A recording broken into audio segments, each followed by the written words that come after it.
का जिक्र, अनगिनत शरीर का जिक्र वेदों शास्त्रों में आता है।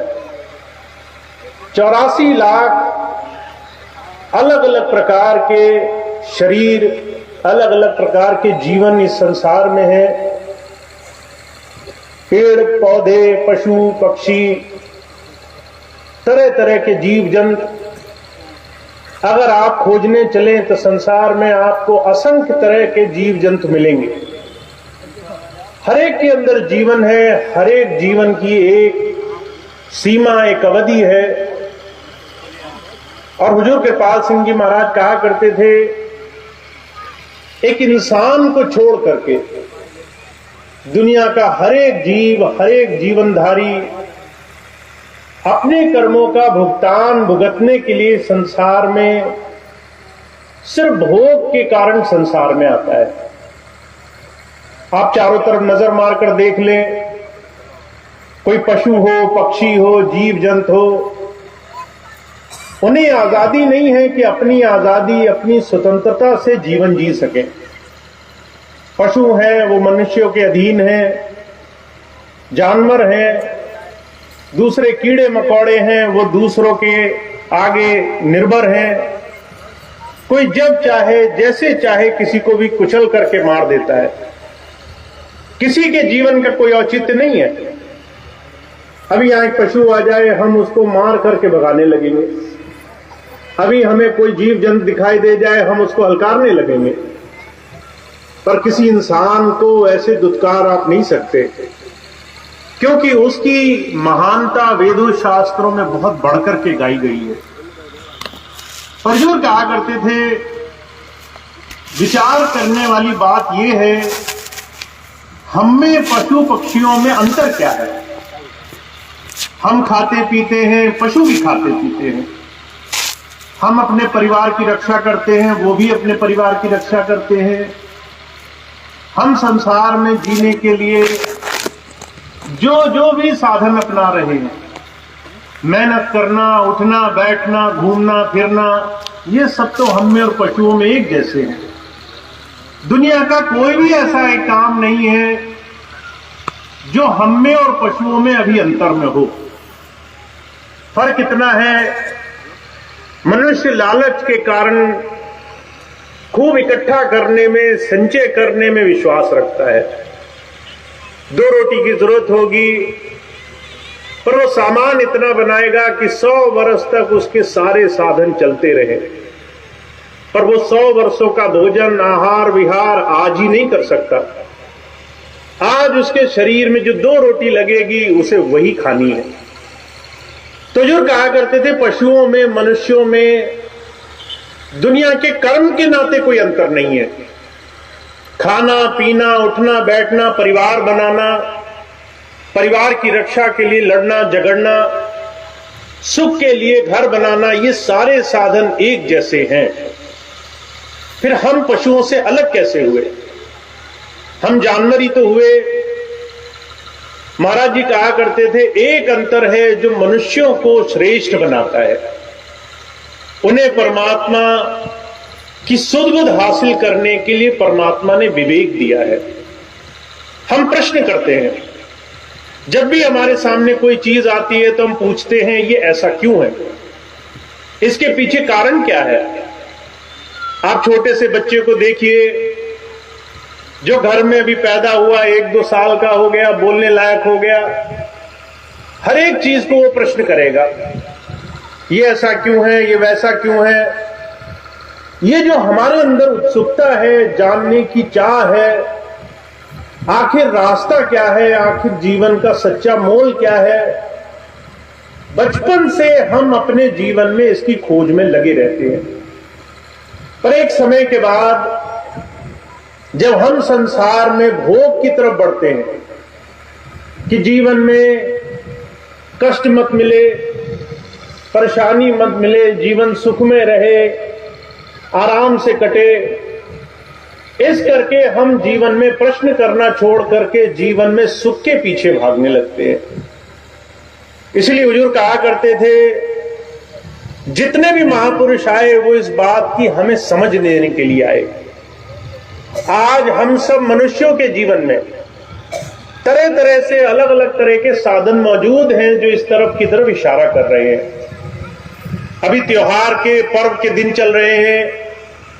हर एक पर्व को आप उठा करके प्रश्न कीजिए ये ऐसा क्यों है। अभी नवरात्रि आई, नवरात्रि में सबने और जिस जिस की इच्छा हुई उसने उपवास रखा, उपवास रख करके दशहरा मनाया, पर प्रश्न किसी ने नहीं किया कि हमने क्यों किया। भूखे भी रह लिए, पूजा भी कर ली, प्रार्थना भी कर ली, अगले साल भी करेंगे। हर साल करते हैं पर ये नहीं सोचते आखिर इसके पीछे कारण क्या है। महाराज जी थोड़ा सा हमें सोचने पर, विचारने पर विवश करते हैं। कहते 9 दिन आपने नवरात्रि का व्रत रखा, जबकि उसे नवरात्रि बोला जाता है, 9 रातें। ऐसा काम जो 9 रातों में हो सकता है, पर हमने दिन में उपवास रख लिया, रात को सो गए, रात को भोजन कर लिया। तो महाराज जी कहा करते थे उसका अर्थ तो सिद्ध नहीं हुआ। दूसरा ये, हमने पूरा दिन जब उपवास रखा तो जिस भी देवी को मान रहे हो, जिस भी देव को मान रहे हो, उससे पूजा की, उससे हमने प्रार्थना करी सुखमय जीवन की। पर क्या 11वां दिन आते ही हमें दुख नहीं मिला? क्या हमें अगले ही दिन किसी न किसी दुख का आभास नहीं हुआ? क्या हमें पेट में दर्द नहीं हुआ, किसी को बीमारी नहीं पड़ी, अस्पताल नहीं जाना पड़ा? फेसबुक पे चला दी। महाराज जी कहा करते थे हम अगर इन शास्त्रों के तरह तरह के पूजा पाठ जब तक के पीछे छुपे सार भेद को जान ले तो जीवन कुछ और हो जाएगा। नवरात्रि यानी 9 दिन आप ऐसे जिसमें रात आपको साधना करने का मौका मिले।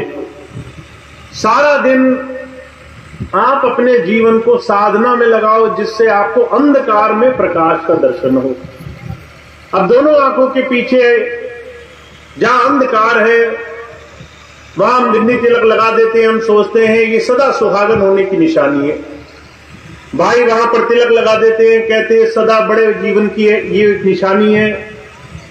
पर जो कहा करते थे ये सारे संकेत हैं। न किसी को तिलक लगाने से हमेशा का जीवन मिलता है, न कोई बिंदी लगाने से हजारों वर्ष जीता है, न कोई पूजा पाठ करने से अगले दिन दुख से बच जाता है। जितने भी संसार के पूजा पाठ जब तक नियम संयम के साधन बने भी हैं तो इसलिए बने हैं ताकि हमारे जीवन में हमें कुछ नए कर्म करने की आजादी है जो हमें और आपको करने हैं।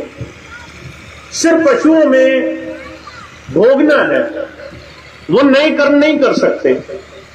मनुष्यों को ये आजादी है कि अगर एक बात समझ में आ जाए तो आज से आने वाले जीवन में आप कुछ ऐसे नए कर्म करें जिससे आपके दुख दूर करने का साधन आपको प्राप्त हो।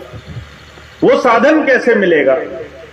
तो जो कहते हैं जब जब आप इन सिद्धांतों को, इन पर्वों को, इनके पीछे छुपे हुए भेद को समझेंगे तो जीवन में सही चीज समझ में आएगी। महाराज जी अक्सर मिसाल फरमाया करते थे, कहा करते थे अगर मैं आपको एक तस्वीर दिखाऊं जिसमें बड़ा अच्छा सुंदर बहुत स्वादिष्ट भोजन बना हो, आपको भूख लग रही हो, आपको तस्वीर दिखा दी जाए और आपको कहा जाए कि भाई आपका पेट भर जाएगा, तो आप उस बात को मूर्खता समझेंगे। आप सोचेंगे तस्वीर दिखाने से शरीर की भूख कैसे मिटेगी, हमें तो असली कोई भोजन दे, वो भोजन हम करें, आहार से हमारे शरीर में जो भूख लगी है वो शांत हो। हुजूर कहा करते थे जितने भी संसार के रीत रिवाज, पूजा पाठ, जब तक नियम साधन है, ये सांकेतिक हैं कि आपको तरह तरह से जीवन तैयार करना है। अपने जीवन को जीना ऐसे शुरू करना है जिससे जीवन में अंधकार का नाश हो। तो वेद में स्वामी जी महाराज बड़े सुंदर ढंग से इस चीज को समझाया करते हैं। स्वामी जी ने वेदों का भाष्य किया, उसमें एक महामृत्युंजय मंत्र आता है। महामृत्युंजय मंत्र हम लोग कई बार पाठ करते हैं कि हमारे घर से बला टल जाए। पंडित जी कह देते हैं 100 बार पाठ करो, 1000 बार पाठ करो। हम 1000 बार उस मंत्र को रटने लग जाते हैं। ये तो ऐसे ही हुआ कि रोज रोज कहें कि हमें खाने में पूड़ी मिले, और भूखे भूखे रहते रहते हमारी आंतें सूख करके वो कांटा हो जाए। हुजूर कहा करते थे, मंत्र का जाप हमने किया, पूजा पाठ हमने किया, अभी व्रत रखे, अभी दिवाली आएगी वो भी मनाएंगे, पर सार तत्व क्या है वो स्वामी जी समझा रहे हैं। स्वामी जी कहते हैं, त्र्यंबकम यजामहे सुगंधिम पुष्टिवर्धनम। हमारे दोनों आंखों के बीच में जहां हम बिंदी लगा रहे हैं, जहां हम तिलक लगाते हैं, उसको तीसरा नेत्र कहा जाता है। हम सबके है, गुप्त है, सूक्ष्म है, अंदर है, बाहर से नहीं दिखेगा। जो तीसरा नेत्र हमारे अंदर है, जैसे शिव भगवान के दिखाया जाता है, कहते वो तीसरा नेत्र ठीक उस स्थान पर है जहां आप बिंदी लगा रहे हैं, जहां आप तिलक लगाते हैं। कहते उसमें आपको आकर के जमना है, उसमें आकर के आपको ध्यान लगाना है। त्र्यंबकम यजामहे, तीसरी आंख में जम जाओ जाकर के। अब ध्यान लगाने के लिए बड़ी सुंदर विशेषता स्वामी जी फरमा रहे हैं। कहते हैं संसार में सबसे बड़ी चीज है ध्यान। आपको अगर इस बात का अभी एहसास नहीं हुआ तो जीवन आपका खाली निकल जाएगा। आप हर रोज ध्यान का अभ्यास करते हैं। अगर ध्यान आंखों के पीछे लग जाए तो देखी हर एक चीज याद रहती है। ध्यान अगर कान के पीछे लग जाए तो सुनी हर एक चीज याद रहती है। ध्यान अगर जबान के साथ लग जाए तो जबान का हर एक स्वाद वर्षों तक याद रहता है। कई बार आपने देखा है, कोई आदमी बहुत चिंता में हो, उसको आप बहुत स्वादिष्ट भोजन करा दें, बाद में पूछे नमक कम था ज्यादा था, तो वो कहेगा मेरा तो ध्यान ही नहीं गया, मेरा तो उधर ध्यान ही नहीं लगा। ध्यान एक ऐसी चीज है जिसे आप हर रोज लगातार प्रयास करते हैं। यह परमात्मा की विधि का विधान है। यह हमारे शरीर, हमारे मन की एकाग्रता का सबसे जरूरी अंग है। हम इस ध्यान को हर वक्त लगा रहे हैं, पर मन करके ये ध्यान लगा हुआ है इस शरीर के 10 इंद्रियों में, 9 द्वारों में। ध्यान वहां चला जाता है जहां संसार की रस की बातें होती हैं। अभी चौपाल पे कोई खड़ा होकर के किसी की बुराई करने लगे, हम वहां 10 मिनट छोड़ो 1 घंटा खड़े हो जाएंगे। हमें लगेगा बड़ा रस की बातें, बड़ा ध्यान वहां लग जाएगा। उसकी बात सुनकर के मन में एक एक बात याद हो जाएगी। हुजूर कहा करते थे, ध्यान हमारा इस शरीर में हर एक उस जगह लगा हुआ है जहां संसार के, दुनिया के विषय विकारों की चर्चाएं हो रही हैं। स्वामी जी कहते हैं इस ध्यान को यहां बिंदी और तिलक में इस स्थान पर जमाओ।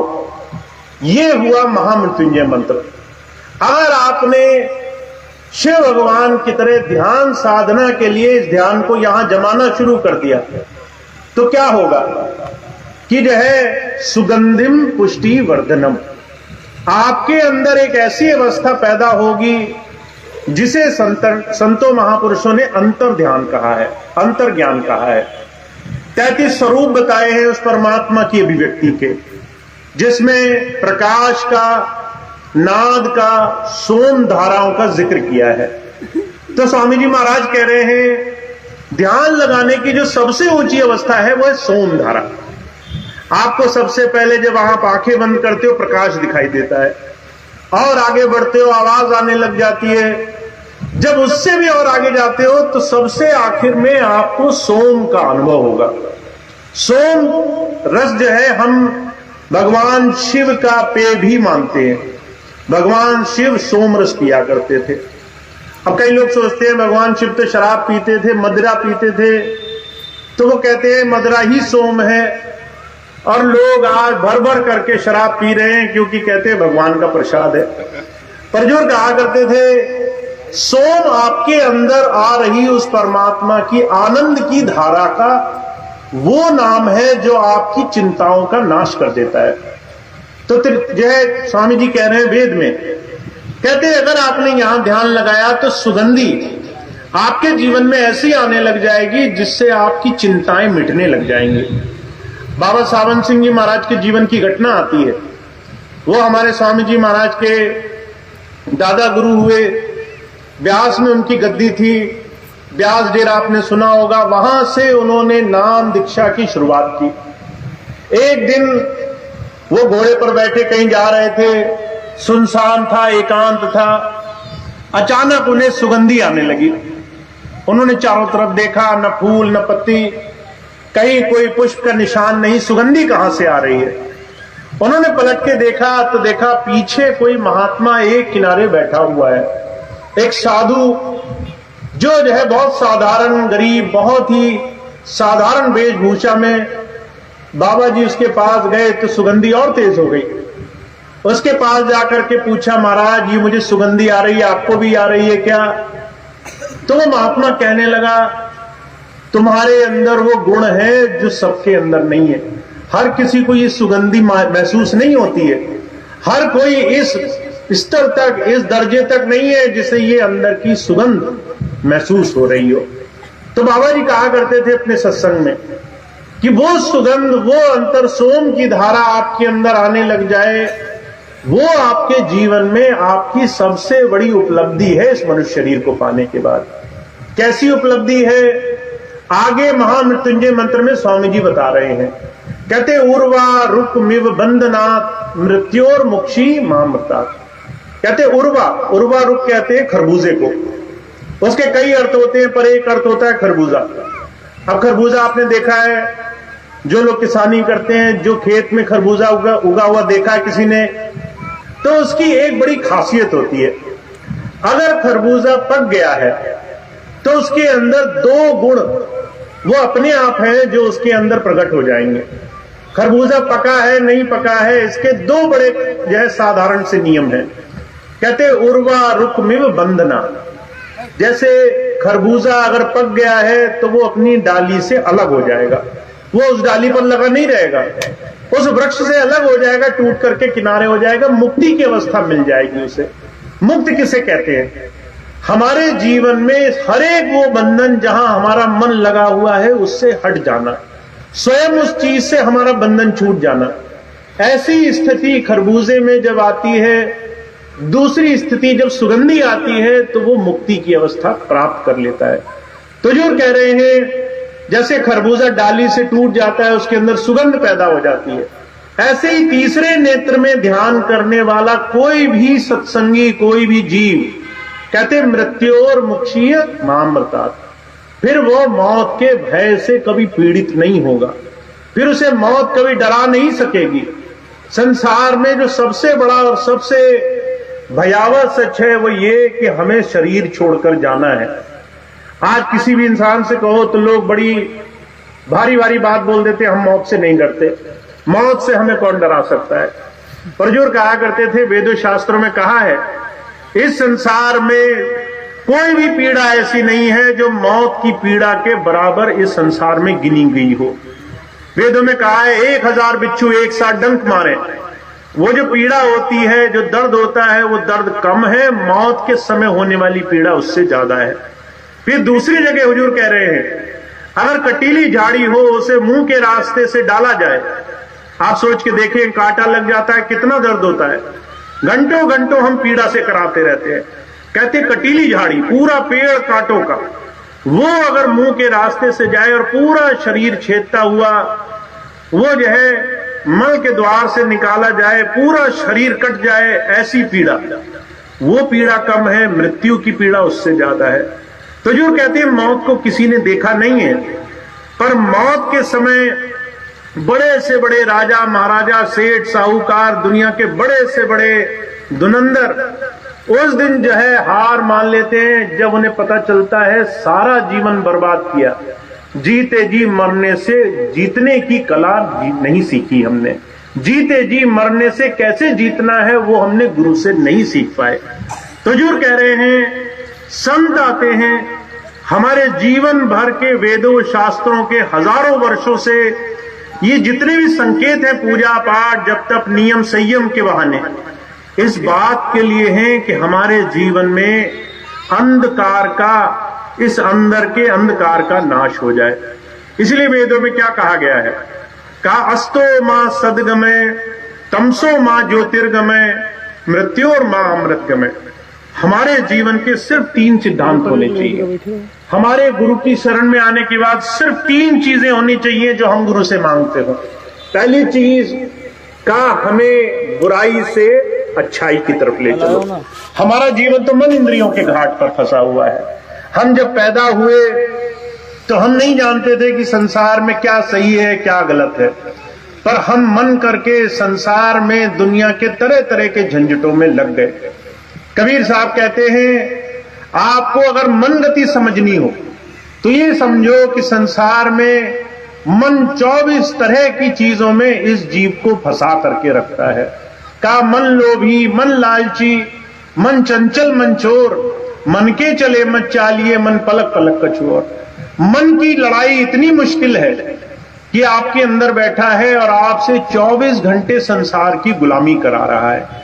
24 घंटे संसार की तरफ आपको उलझा करके दुनिया के मदों में उलझा कर रखेगा, तरह तरह से संसार की चीजों में उलझा कर रखेगा। स्वामी जी अक्सर एक मिसाल फरमाया करते थे। एक साधु था, उसने सब कुछ त्याग करके साधना का मन बनाया और जो है हठ योग अपनाया।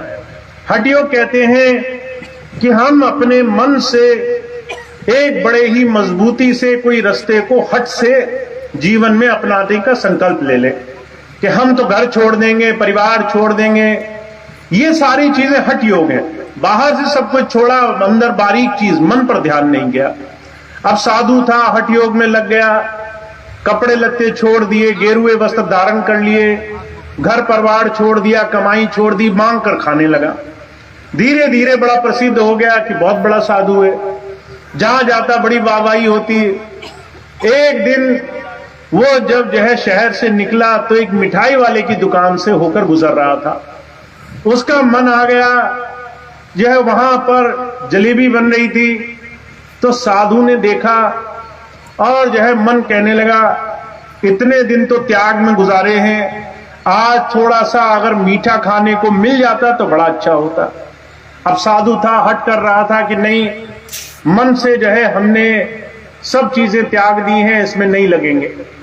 थोड़ा सा आगे बढ़ा 2 कदम तो मन बार बार पीछे खींचे कि अरे वो मिठाई खा लेते, क्या चला जाता, क्या बिगड़ जाता तुम्हारा। उसने जो है उस साधु को आगे नहीं बढ़ने दिया। मन की गति बता रहा हूं मैं आपको। मन जो है 24 घंटे हमें ऐसी छोटी छोटी चीजों में उलझा कर रखेगा।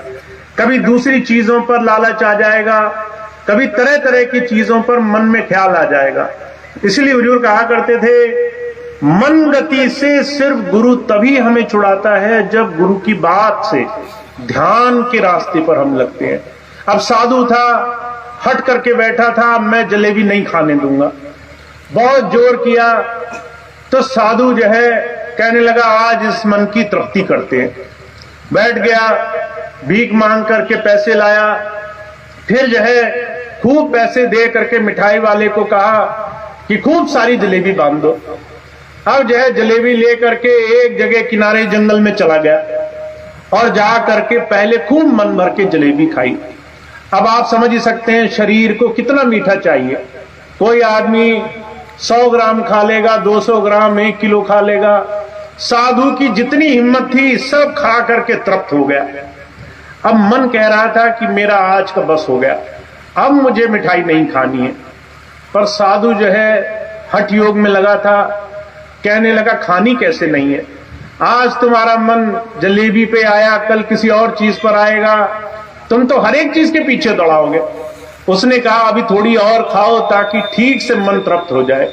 मन भर चुका था, पेट भर चुका था, साधु ने फिर भी जलेबी खाई।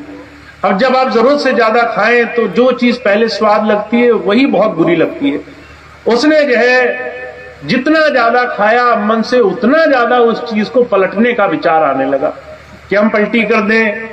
अब धीरे धीरे वो जलेबी खाता जाए, मन से विचार आता जाए कि हम इसको अब नहीं झेल सकते हैं। उसने खूब खाई और थोड़ी देर बाद उल्टी करने लगा।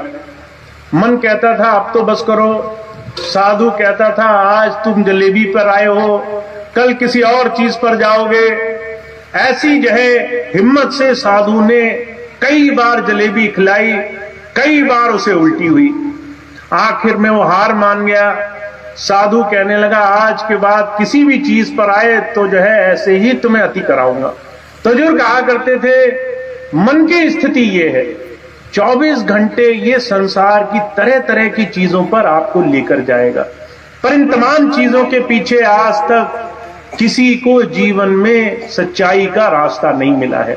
इसलिए हुजूर क्या कहते हैं, कहते सिर्फ 3 चीजें मांगने वाली हैं। पहली चीज क्या, हे प्रभु हमें इस मन गति से बचाओ, बुराई के रास्ते से अच्छाई के रास्ते पर ले चलो, अस्तो मां सदगमय। फिर दूसरी चीज क्या, जब मैं आंखें बंद करता हूं अंधकार है, तमसो मां ज्योतिर्गमय, प्रकाश की तरफ ले जाओ। अभी दिवाली आएगी, दिवाली को प्रकाश उत्सव माना जाता है। जब भगवान राम आए बुराई पर जीत हासिल करके, तो माना जाता है कि सबने इतनी खुशी मनाई कि पूरी नगरी में दीपक से प्रकाश किया। पर स्वामी जी महाराज क्या कहते हैं, कहते भाई वो नगरी कोई और नहीं, ये हमारा शरीर है। इस शरीर के अंदर आपके वो अंधकार है जिसके अंदर आपको प्रकाश करना है। वो प्रकाश जिस दिन कर लोगे उस दिन दिवाली सही मायनों में मानी जाएगी, उस दिन आपकी दिवाली होगी। तो सच्ची दिवाली मनानी है, सच्चा व्रत, सच्चा उपवास, सच्ची पूजा मनानी है जीवन में इस शरीर के अंदर साधना करके।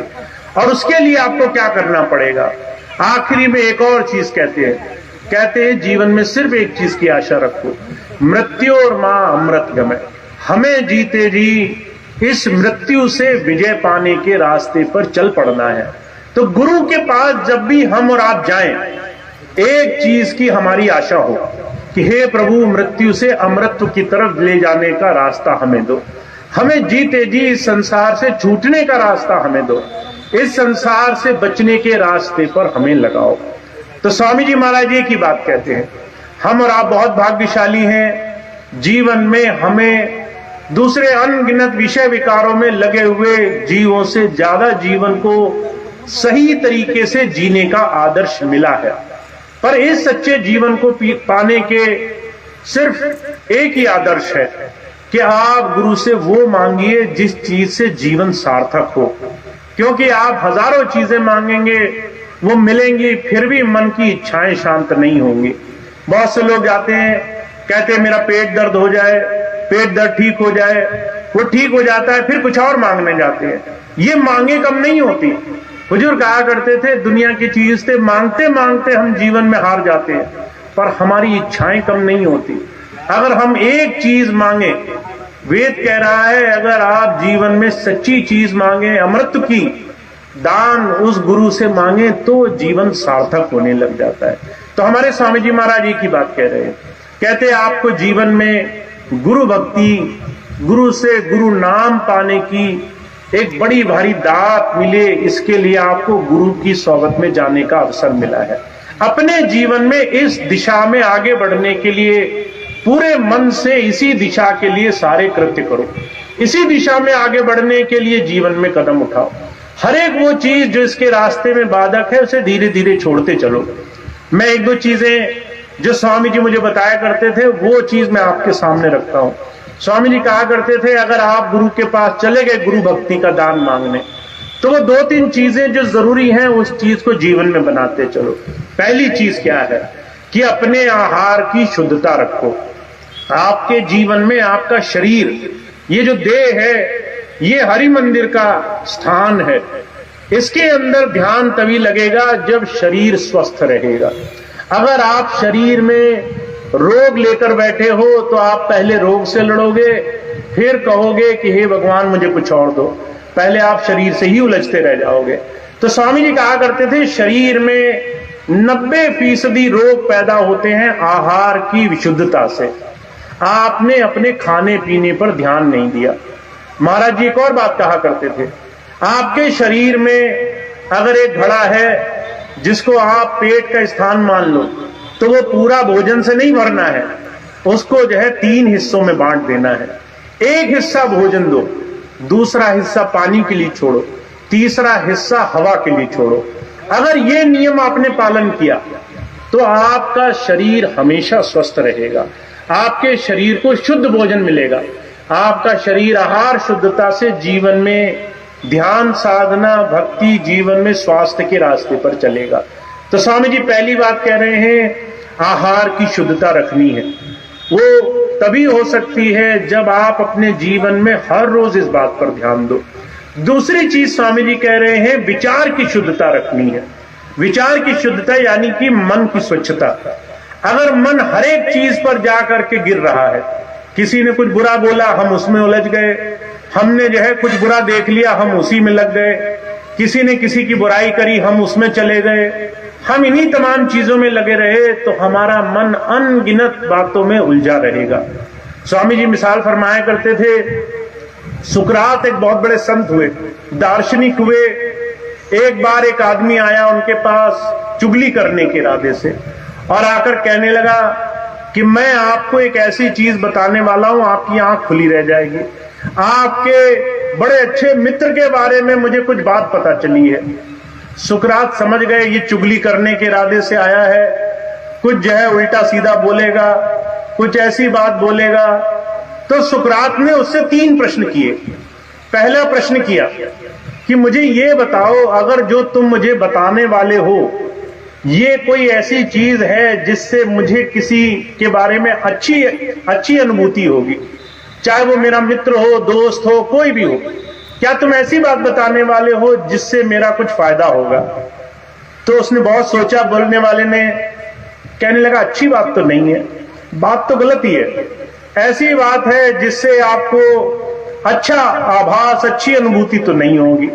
फिर कहने लगे ये बताओ दूसरी बात, जो तुम मुझे बताने वाले हो उससे क्या मैं कुछ लाभ बना सकूंगा, क्या मेरा फायदा होगा? कुछ तो फायदा हो अगर तुम बताओगे, अच्छी बात तो नहीं है पर फायदा तो होना चाहिए। तो वो कहने लगा फायदे की भी नहीं है, इससे आपका फायदा कुछ नहीं होगा, हो सकता है नुकसान ही हो जाए, मित्रता टूट जाए, दोस्ती छूट जाए। तीसरी बात सुकरात ने पूछी, ये बताओ, ये बात अच्छी भी नहीं है, ये बात मेरे फायदे की भी नहीं है, तो तीसरी बात ये बताओ, क्या ये ऐसी चीज है जिससे मैं अपने जीवन में आगे बढ़ सकूंगा, जीवन में मेरे ये किसी काम आएगी? तो वो कहने लगा आपके किसी काम में नहीं आएगी, फजूल की बात है, बेकार की बात है। जब ये बात कही तो सुकरात कहने लगे फिर मुझे तुम्हारी इस बात में कोई भी लेना देना नहीं है। तुम जो बात मुझसे कहना चाहते हो, ना तो वो मेरे मित्र के लिए अच्छी बात है, ना वो मेरे फायदे की बात है, ना वो मेरे भविष्य में काम आने योग्य है। एक बेकार व्यर्थ बात, झूठी सच्ची सुनी सुनाई बात तुम मुझे बताने वाले हो, उस बात के लिए मेरी अपनी शक्ति, अपनी ताकत, अपना ध्यान, अपनी एकाग्रता सब भंग कर बैठूं, घंटों घंटों, महीनों महीनों बर्बाद कर दूं, ऐसी बात मुझे इससे कोई लेना देना नहीं। तो जो कहा करते थे, जब भी तुम्हारे पास कोई आए तो ये 3 परखी इस्तेमाल करके देखा करो। अगर कोई तुम्हारे पास आए और तुम्हारे मतलब की कोई बात कहे, तुम्हारे लिए कोई ऐसी बात कहे जिससे तुम्हारा अच्छा कुछ होना हो, ये ऐसी कोई बात कहे जिससे तुम्हारे जीवन में कोई फायदा हो, तब तो उस बात को धारण करो। बिना बात की चीजों में सिर्फ एक चीज का नुकसान होता है, वो ये हमारे समय का। अगर कोई हमें बुरी बात बोल जाए तो उससे सिर्फ नुकसान हमारे समय का होता है। हम घंटों घंटों, महीनों महीनों उस बात पर लगे रहते हैं, बाद में पता चलता है अरे बात तो सच्ची नहीं थी, सुनी सुनाई बात थी, बात में कुछ असल चीज नहीं थी, हम वैसे ही अपना समय बर्बाद कर बैठे। और आपको इस समय की बर्बादी का अभी खामियाजा नहीं पता चलेगा। मैं कई बार वृद्ध लोगों को देखता हूं जो बुढ़ापे में अकेले बैठे रहते हैं, कोई नहीं जाता उनके पास, न भाई, न बंधु, न बच्चे, किसी के पास फुर्सत नहीं है उनके साथ टाइम गुजारने की। जब वो अकेले बैठे रहते हैं तो यही सोचते रहते हैं, सारा जीवन मैंने इन्हीं के लिए मरते भरते गुजार दी, इन्हीं के लिए खूब सेवा करी, पैसे जोड़े, इनके लालन पालन में खुद दुख झेला, इनके लिए घर मकान बनाए, इनके लिए मैंने जीवन में इतना किया, सब कुछ किया, और आज ऐसी समय, ऐसी स्थिति आ गई कि जो है मेरे पास एक ही चीज नहीं है जिससे मैं लाभ कमा सकता हूं, और वो है समय। सब चला गया इन सब के लिए, और वो समय मेरे लिए आज लाभकारी नहीं है। तो इस समय को खाली मत जाने देना। अगर आपके हाथ से पैसा चला गया, महाराज जी कहा करते थे पैसा चला गया थोड़ा सा नुकसान है, कुछ दिन बाद फिर बना लोगे। मान लीजिए मान सम्मान चला गया, हो सकता है थोड़ा टाइम लगेगा पर वो भी आपको दोबारा बनाने में मिल जाएगा। पर समय चला गया आपके पास से, जीवन निकल गया आपके हाथ से, तो वो आप दोबारा नहीं लौटा पाओगे। आप चाहे किसी को सारे जीवन की कमाई दे दो, फिर भी एक क्षण पीछे नहीं कर पाएगा कोई। जो सांस निकल गई वो निकल गई, उसको पीछे पलट कर नहीं दे सकता कोई। तो हमारे स्वामी जी महाराज कहते हैं, आपके जीवन में आपको बहुत कुछ मिला है मनुष्य जीवन में, बस इसका लाभ उठाना सीखो। और लाभ कैसे कमाओगे? इस जीवन को हमेशा किसी भी चीज को थोड़ा सा सोच विचार करके देखो। खूब पूजा पाठ करो, कोई हर्ज नहीं है, पर सोचो क्यों कर रहे हैं, इसको करने से मिलेगा क्या, इसको करने के पीछे साधन क्या है, क्यों बनाई गई ये पूजा पाठ। और जब आपको ये समझ में आ जाएगा, तो स्वामी जी महाराज कहा करते थे, संत आपसे कुछ छुड़ाने के लिए नहीं आता। ये नहीं कहता दिवाली ना करो, करवा चौथ ना करो, नवरात्रि ना करो, पूजा ना करो, सोमवार मंगल व्रत ना रखो। वो कहता है समझ लो इसके पीछे कारण क्या था, वो जो कारण था वो भी करो। ध्यान साधना, उस प्रभु धारा से जुड़ना। जब आप ध्यान को जीवन में जोड़ लोगे तो उसके साथ साथ सब कुछ सफल हो जाएगा। इसलिए कबीर साहब क्या कहते हैं, गुरुबिन माला फेरते, गुरुबिन देते दान। गुरुबिन दान निष्फल गया, जब पूछो वेद पुराण। अगर गुरुजी मिले हैं तो दान पुण्य यज्ञ नियम जब तक संयम सब सार्थक हैं। और अगर गुरुजी से मिलकर हमें अंदर का रास्ता नहीं मिला है तो यही सब बांधने के रास्ते हैं, यही सब हमें संसार में जन्म मरण में फंसाने के रास्ते हैं। तो गुरु का मिलना, गुरु से नाम का मिलना, और नाम की कमाई में हर रोज जैसे हम अपने जीवन के नित्य नियम में समय देते हैं, खाना पीना सोना जागना सांस लेना, इन सब को कोई याद नहीं कराता। कोई ये नहीं कहता कि भाई साहब सांस ही लेना भूल गए, आप तो थोड़ी सांस लेते रहो ध्यान से, आप भोजन करना भूल गए, आप सोना भूल गए। ये सारी चीजें हम अपने आप करते हैं। ऐसे ही उस मालिक की याद भी अपने आप करना शुरू करें, उसको अपने जीवन का हिस्सा बना लें। जब हम वो काम करेंगे तो जब तक नियम संयम सब सार्थक हो जाएगा। तो बहुत सुंदर समय है, हमें ऐसा सुंदर जीवन मिला है, इसको हमें कमाई में लगाना है। चाहे आप सारे काम करें या कुछ भी ना करें, अगर आपने साथ साथ बैठकर हर रोज उस मालिक का याद, उसका शुक्राना अदा करना शुरू